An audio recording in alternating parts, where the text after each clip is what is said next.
نصر أكتوبر مش مجرد نصر عابر، ده حكاية جيش وشعب. حتى الأغاني بتاعته ليها قصص، لدرجة إن اتعمل أكتر من 50 أغنية للاحتفال باليوم ده. يعني عندك مثلا أول أغنية اتعملت عن النصر وهي بسم الله الله أكبر بسم الله، اللي لحنها بليغ حمدي واستوحاها من تكبيرات الناس في البيوت والشوارع بسبب فرحتهم بالنصر. وبسبب الأغنية دي حصل مشكلة بين بليغ حمدي وأمن مبنى ماسبيرو، لأنهم منعوا بليغ ومراته وردة الجزائرية والشاعر عبد الرحيم منصور من الدخول وتسجيل الأغنية بسبب ظروف الحرب. وهنا اتعصب بليغ حمدي وهدد بعمل محضر بسبب منعه من تسجيل أغنية لبلده، ولكن رئيس الإذاعة وقتها سمح لهم بالدخول، وده بعد ما كتب بليغ حمدي تعهد بتحمل أجور الموسيقيين، وده لأن ميزانية المبنى كانت ضعيفة بسبب الحرب.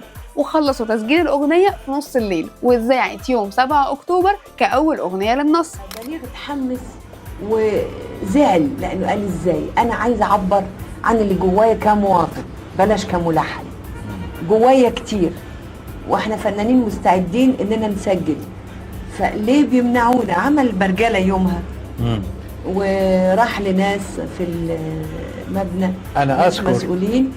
انت تقول لي بقى كم. انا اذكر ان هو اتصل بيا وقال لي اذا منعتوني من الدخول عشان اسجل اغاني البلدي ايوه انا مش هيحصل خير، هجيب بوليس النجده وهعمل لكم محضر. وفي نفس اليوم كانت وردة الجزائرية قاعدة طول اليوم في ماسبيرو لدرجة انها قلعت جزمتها من التعب ومستنية دورها في تسجيل أغنية على رباب وغني، وده لأن بليغ حمدي كان بيلحن أغنية بسم الله الأول، وسجلت الفنانة أغنيتها فجر 7 أكتوبر عشان تكون تاني أغنية بيسمعها ملايين الناس في ذكرى النصر.